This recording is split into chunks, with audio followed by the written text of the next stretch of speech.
Genesis 41. Pharaoh's dreams. After 2 years had passed, the king of Egypt dreamed that he was standing by the Nile River.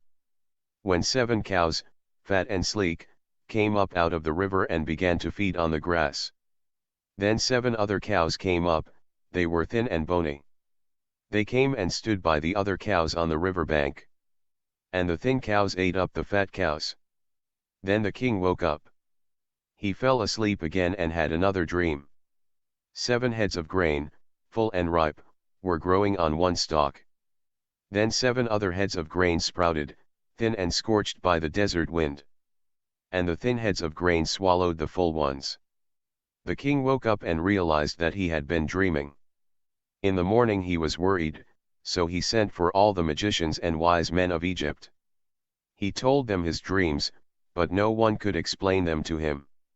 Then the wine steward said to the king, "I must confess today that I have done wrong. You were angry with the chief baker and me, and you put us in prison in the house of the captain of the guard.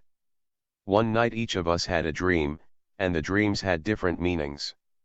A young Hebrew was there with us, a slave of the captain of the guard. We told him our dreams, and he interpreted them for us. Things turned out just as he said. You restored me to my position, but you executed the baker." The king sent for Joseph, and he was immediately brought from the prison. After he had shaved and changed his clothes, he came into the king's presence. The king said to him, "I have had a dream, and no one can explain it. I have been told that you can interpret dreams." Joseph answered, "I cannot, your majesty, but God will give a favorable interpretation."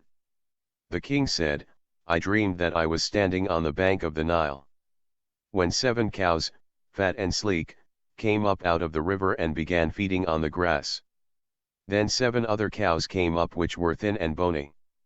They were the poorest cows I have ever seen anywhere in Egypt. The thin cows ate up the fat ones. But no one would have known it, because they looked just as bad as before. Then I woke up. I also dreamed that I saw 7 heads of grain which were full and ripe, growing on one stalk. Then 7 heads of grain sprouted, thin and scorched by the desert wind. And the thin heads of grain swallowed the full ones.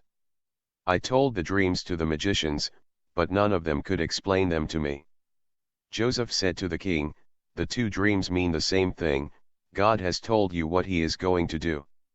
The 7 fat cows are 7 years, and the 7 full heads of grain are also 7 years, they have the same meaning.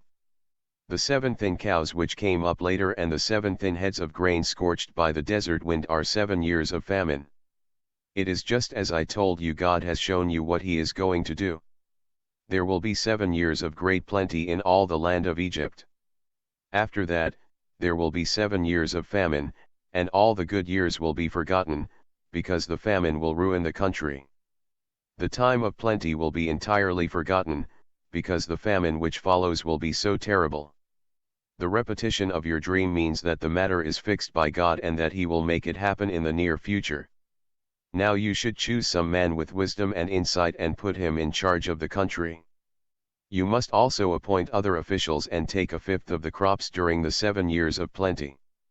Order them to collect all the food during the good years that are coming, and give them authority to store up grain in the cities and guard it. The food will be a reserve supply for the country during the 7 years of famine which are going to come on Egypt. In this way the people will not starve." Joseph's rise to power. The king and his officials approved this plan. And he said to them, "We will never find a better man than Joseph, a man who has God's spirit in him." The king said to Joseph, "God has shown you all this, so it is obvious that you have greater wisdom and insight than anyone else. I will put you in charge of my country, and all my people will obey your orders. Your authority will be second only to mine."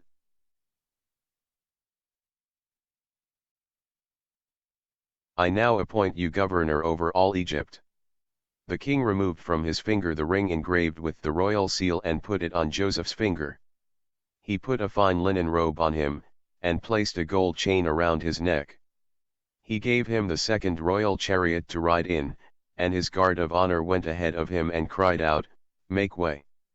Make way, and so Joseph was appointed governor over all Egypt. The king said to him, I am the king and no one in all Egypt shall so much as lift a hand or a foot without your permission.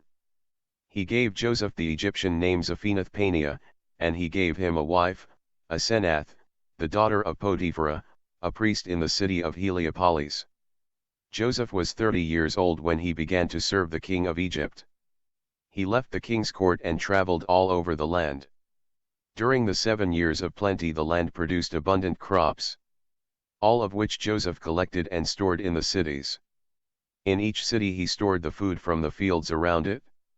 There was so much grain that Joseph stopped measuring it, it was like the sand of the sea. Before the years of famine came, Joseph had 2 sons by Asenath. He said, God has made me forget all my sufferings and all my father's family, so he named his first son Manasseh. He also said, God has given me children in the land of my trouble, so he named his second son Ephraim. The 7 years of plenty that the land of Egypt had enjoyed came to an end. And the 7 years of famine began, just as Joseph had said. There was famine in every other country, but there was food throughout Egypt. When the Egyptians began to be hungry, they cried out to the king for food. So he ordered them to go to Joseph and do what he told them. The famine grew worse and spread over the whole country, so Joseph opened all the storehouses and sold grain to the Egyptians. People came to Egypt from all over the world to buy grain from Joseph, because the famine was severe everywhere.